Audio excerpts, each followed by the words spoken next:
Camerounaises, Camerounais, mes chers compatriotes, l'année 2022 qui s'achève a mis notre pays à rude épreuve et annonce une année 2023 encore plus difficile.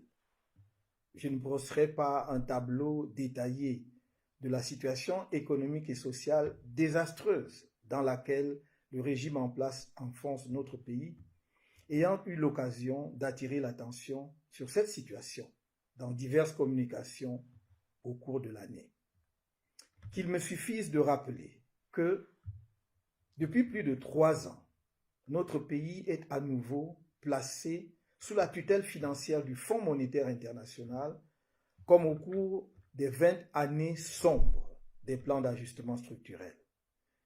Le déficit de notre balance commerciale n'a cessé de se creuser, avec une baisse spectaculaire du volume de certains produits d'exportation, comme la banane et le café, pour se situer à environ moins 1400 milliards de francs CFA. L'endettement de l'État a continué à s'envoler pour atteindre aujourd'hui près de 44% du produit intérieur brut, et ce n'est pas ce taux en lui-même qui est inquiétant, mais le fait qu'il s'agit d'une dette toxique.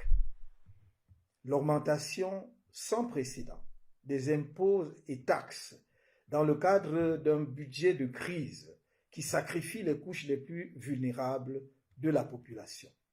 Le coût de la vie est devenu insupportable pour la plupart de nos compatriotes, avec une poussée de l'inflation et l'augmentation des prix de tous les produits, entraînant un phénomène de la vie chère violemment ressenti par la population, en particulier les couches les plus pauvres, dans un pays où le SMIC est à moins de 37 000 francs CFA, alors qu'il est entre 60 000 et 75 000 francs CFA dans des pays africains de niveau comparable. Je rappelle qu'il n'y a pas eu d'augmentation générale de salaire au Cameroun depuis plusieurs décennies. Il n'y a pas un seul pan de notre économie, de la vie politique, sociale et culturelle qui se porte bien. Vous le savez parce que vous le sentez dans votre vie de chaque jour. L'année 2022 a débuté avec les condamnations pénales scandaleuses devant des juridictions militaires de nos camarades militants et sympathisants du mouvement pour la renaissance du Cameroun, notre parti, dans des procès politiques expéditifs en fin décembre 2021. Le seul crime de ces citoyens camerounais, marcheurs pacifiques, est d'avoir osé, dans le cadre des manifestations publiques dûment déclarées et non interdites par aucune autorité compétente, exprimer pacifiquement leur désaccord politique avec le pouvoir en place. Ils avaient été arbitrairement arrêtés, torturés et illégalement condamnés, en même temps que plusieurs dizaines d'autres militants et sympathisants de notre parti. L'un d'eux, le jeune Rodrigue Daguerre-Koufet, a perdu la vie à la fleur de l'âge à la prison de Nubel à Douala sur des négligences médicales coupables et dans des conditions de détention inhumaines. Que son âme repose en paix. Qu'il sache de là où il se trouve que nous ne trahirons jamais son combat pour un Cameroun libre où la justice, la dignité humaine et les droits fondamentaux des citoyens sont respectés. Avec l'année 2022, la guerre civile qui détruit les vies, l'économie, la cohésion nationale dans les régions anglophones du nord-ouest et du sud-ouest depuis fin 2017 a enregistré une année supplémentaire. Chaque année qui passe sans que ce conflit ne soit réglé est une année de trop. Trop de nos compatriotes, civils et militaires, sont morts dans ce conflit fratricide. Il est plus que temps que tous les efforts soient conjugués au niveau national et international pour y apporter une solution politique définitive. Nos populations des régions concernées aspirent à la paix et à la tranquillité pour mener leur vie, et notre pays pour asseoir la cohésion nationale et poursuivre vigoureusement sa marche vers le développement global et le progrès partagé. l'année 2022 est aussi celle au cours de laquelle se sont aggravés les phénomènes d'insécurité liés notamment à la cohabitation difficile entre certaines communautés de notre pays, à la circulation, aux dérives sociales engendrées par la précarité croissante des couches les plus pauvres de notre population, en particulier en milieu urbain, et l'absence d'une réponse adéquate aux problèmes chroniques du chômage des jeunes et l'exclusion sociale qu'il engendre.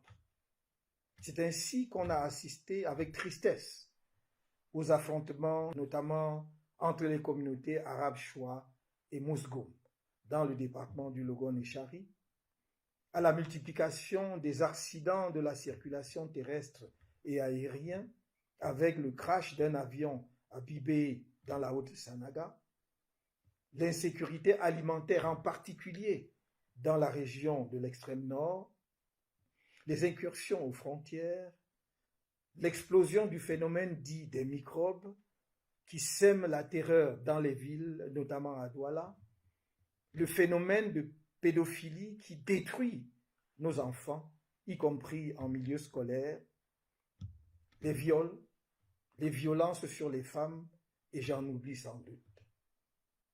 Ces facettes multiples de l'insécurité ont mis à nu l'incompétence notoire du gouvernement à garantir aux Camerounais la quiétude nécessaire à leur épanouissement.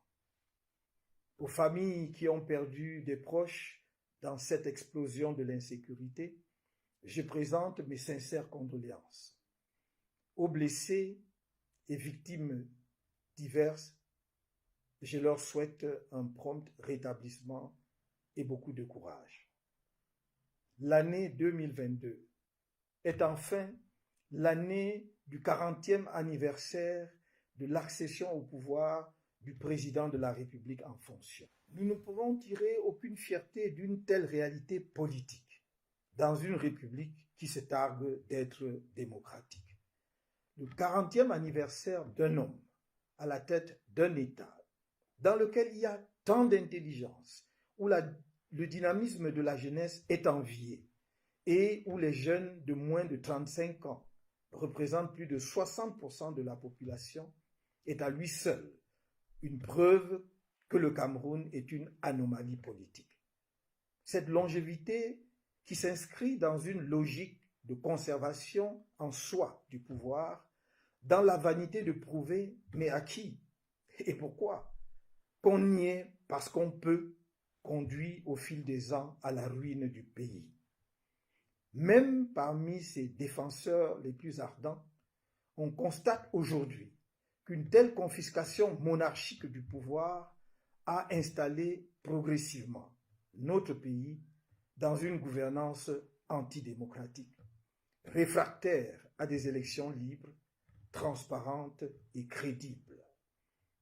Dans la tentation d'organiser une succession dynastique à travers une transmission du pouvoir de gré à gré en dehors du choix du peuple souverain, voire de la Constitution. Une gestion grégaire et opaque des affaires publiques. Ensemble, mettons solennellement en garde tous ceux qui, ici ou ailleurs, seraient tentés par une telle aventure. Les Camerounais, particulièrement le peuple du changement, n'accepteront pas que quiconque transpose dans leur pays des expériences politiques irresponsables et totalement irrespectueuses de la dignité des peuples. De telles expériences que l'on voudrait imposer comme une pratique adoptée et adaptée à l'Afrique centrale ne correspondent ni à la complexité sociologique et politique du Cameroun, ni à notre histoire, ni à la taille de notre population et au niveau actuel de la culture politique de notre peuple.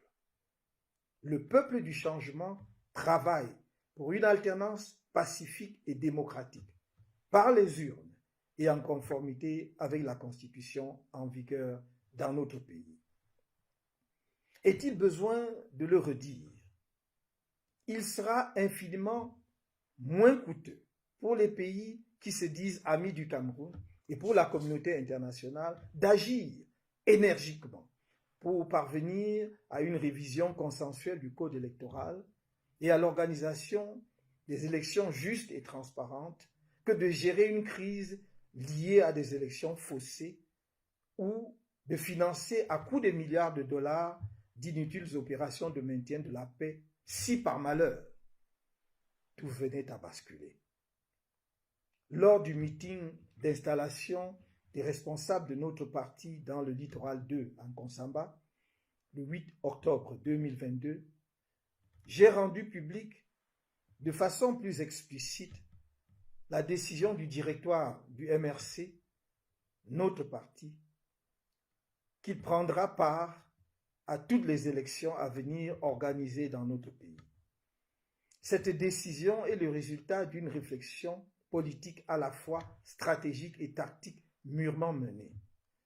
L'accueil enthousiaste réservé à cette annonce par les militants et sympathisants de notre parti et au-delà est la preuve de la symbiose qui existe entre la direction du MRC et le large éventail des Camerounais qui suivent depuis des années le parcours de notre parti sur la scène politique nationale. C'est un motif de satisfaction et d'encouragement.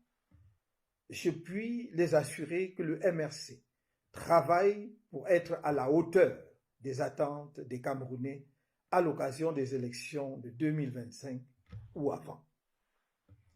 Dans la perspective de ces échéances à venir, le MRC appelle, comme depuis sa création, toutes les forces du changement, la société civile, les intellectuels, la diaspora, à mutualiser les efforts pour mettre fin par les urnes au régime RDPC qui gangrène le pays depuis des décennies. À notre avis, le programme commun minimal sur lequel l'axe d'effort devrait porter en urgence comprend 3 principaux points.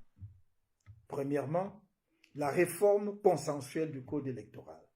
Deuxièmement, le rejet, sans la moindre ambiguïté, de la succession de gré à gré au sommet de l'État, qu'elle soit dynastique ou autre.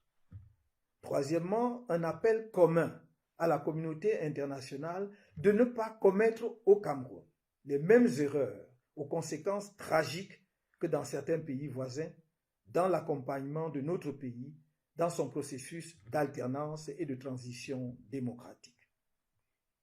Camerounaises, Camerounais, mes chers compatriotes, depuis 10 ans, ELECAM, qui de par sa composition ressemble à une sous-section du parti au pouvoir, le RDPC, ment aux Camerounais. Cet organe, créé pour garantir la crédibilité des élections au Cameroun, multiplie les manœuvres pour fausser le chiffre réel du nombre des électeurs dans le pays. Il fait de l'obstruction électorale contre les nouveaux inscrits jugés suspects, car inconnus au bataillon par les responsables du parti État. Pour le démontrer, je vais devoir présenter les chiffres. Je demande donc toute votre attention, car cela pourrait être quelque peu rébarbatif. Dans une interview donnée au journal gouvernemental Cameroun Tribune le 16 janvier 2013 par le tout premier directeur général de l'ECAM, on apprenait que le nombre des électeurs camerounais consolidés en 2012 était de 7 704, qu'au 12 janvier 2013, 2 811 921 nouveaux électeurs venaient d'être inscrits. C'est sur la base des moyens humains, matériels et financiers colossaux déjà disponibles à cette date-là, une projection de 350 000 électeurs inscrits par semaine était arrêtée. De plus, le directeur général d'ELECAM annonçait qu'avec 1200 kits déjà acquis à l'époque, son administration s'était fixée pour objectif d'inscrire 7 millions de nouveaux électeurs. Au 31 août 2017, à la surprise générale, le même ELECAM révélait que le Cameroun comptait seulement 6 500 000 électeurs inscrits. Ce nouveau chiffre établissait une régression de 508 704 électeurs inscrits au regard des 7 8 704 électeurs réputés consolidés en 2012. Lors du scrutin présidentiel du 7 octobre 2018, Elekam a officiellement déclaré 6 667 754 électeurs inscrits sur une population de près de 25 millions et demi selon les données de la Banque mondiale. Ainsi, entre 2017 et 2018, l'année du scrutin présidentiel du 7 octobre, pour lequel les partis politiques, en particulier ceux de l'opposition, s'étaient mobilisés pour inscrire massivement les populations sur les listes électorales, Elekam déclarait avoir enrôlé 167 754 nouveaux inscrits. Sur cette base, de janvier à août, soit pendant 8 mois, il y aurait eu en moyenne 20 969 inscrits par mois, soit 5 242 inscrits par semaine, et en considérant 6 jours d'ouverture aux inscriptions publiques sur 7, seulement 873 électeurs inscrits par jour dans l'ensemble du pays, soit une moyenne de 2,42 inscrits par jour rapportés aux 360 communes que compte le pays. Cette moyenne est simplement ridicule, inexacte et inacceptable. Elle est la preuve manifeste qu'Elekam fausse le jeu électoral avant même le jour des élections. Lors du double scrutin législatif et municipal du 9 octobre 2020, 6 900 928 électeurs étaient officiellement inscrits sur les listes électorales, soit une augmentation de 233 174 nouveaux inscrits par rapport au scrutin présidentiel du 7 octobre 2018 et une moyenne journalière par commune d'environ 3,37 inscrits entre janvier et août 2019. Au terme de la campagne nationale d'inscription sur les listes électorales de 2021, l'actuel directeur général d'Elekam révélait lors d'un point de presse le 1er septembre 2021 que 182 913 nouveaux inscrits avaient été enregistrés.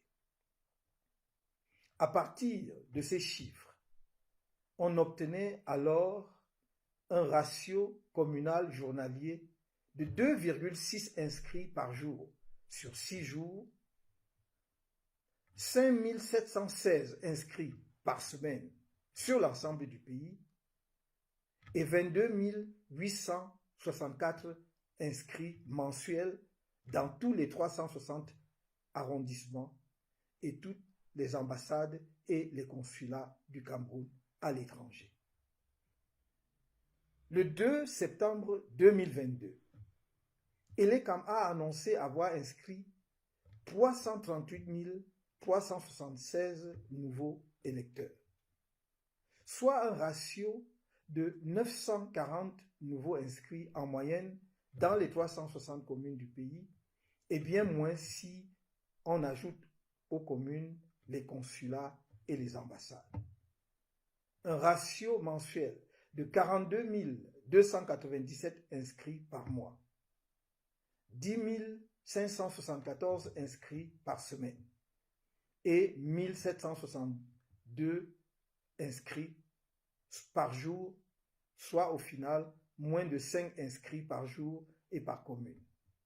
Si l'on intègre les inscriptions réalisées dans les consulats et les ambassades, on obtient un maximum de 3 inscrits par jour par commune. Ces chiffres sont très en deçà des 350 000 inscrits hebdomadaires planifiés et annoncés en 2013, ce malgré les importants budgets annuels d'Elekam, qui étaient de 22 milliards de francs CFA en 2011, 50 milliards en 2017, un peu plus de 11 milliards en 2021. La première observation qui se dégage des différents chiffres du nombre des inscrits de 2013 à septembre 2021 est que l'ECAM organise la stagnation du nombre d'électeurs officiellement inscrits dans notre pays. Je récapitule. Il a annoncé avoir consolidé à 7 8 704 en 2012 le fichier électoral hérité de l'ONEL. Il s'est engagé à inscrire 7 millions de nouveaux électeurs pour porter la moyenne du total des électeurs camerounais inscrits à 14 millions à partir d'une projection de 350 000 inscrits par semaine. On est donc étonné de constater qu'au 1er septembre 2022, l'ECAM ne comptait que 7 298 244 inscrits au total, soit une toute petite augmentation de 280 540 nouveaux inscrits en 10 ans. Sur l'hypothèse de l'inscription de seulement 10 nouveaux électeurs en moyenne par jour, 6 jours sur 7, dans chacune des 360 communes de janvier à août, soit 8 mois par an, l'on aurait 3 600 nouveaux inscrits par jour, 21 600 par semaine, 86 400 par mois et 691 200 nouveaux inscrits par an. Sur cette hypothèse très basse, en 10 ans, l'ECAM aurait relevé sans grand effort le défi de 7 millions de nouveaux électeurs inscrits qu'il s'était lui-même fixé. Le Cameroun compterait alors environ 14 millions d'électeurs, ce qui serait plus proche de la réalité au regard de sa population qui avoisine désormais 30 millions d'habitants. Même en prenant une moyenne de 5 nouveaux électeurs inscrits par jour, dans chacune des 360 communes, on arriverait à 1800 nouveaux inscrits par jour sur le plan national, 10 800 par semaine, 43 200 par mois, 345 000 par an, soit au total 3 456 000 nouveaux électeurs inscrits en 10 ans, au lieu des 280 540 qui ressortent des chiffres de l'ECAM. Donc, même avec cette hypothèse basse de seulement 5 nouveaux électeurs inscrits en moyenne par jour dans chacune des 360 communes, le corps électoral du Cameroun devrait être de 10 464 904 électeurs en 10 ans, soit 7 8 904 électeurs tels que consolidés en 2012, plus les 3 456 000 nouveaux inscrits de 2012 à 2022. Face à une dictature quarantenaire qui veut s'auto-régénérer, nous devons montrer ensemble, pacifiquement, notre détermination républicaine, patriotique et démocratique, en faisant preuve d'intelligence face aux forces obscures qui sont à l'œuvre au sein du régime pour nous maintenir captifs. Dans cet ordre d'idées, nous pourrions agir ensemble sur les 3 axes majeurs suivants. Premièrement, amener l'organe électoral et l'ECAM à rendre public les vrais chiffres des électeurs inscrits sur les listes électorales.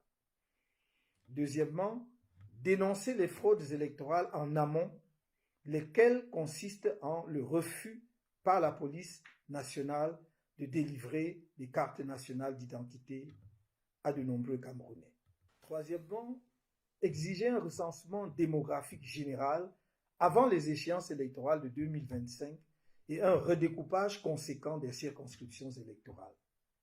Dans ce contexte, afin de mettre un terme au tripatouillage scandaleux du nombre des inscrits sur les listes électorales par l'ECAM, invitons ensemble les Camerounais de l'intérieur et de la diaspora à adhérer massivement à une opération citoyenne transpartie que nous pourrons dénommer « Sauvons notre droit de vote ».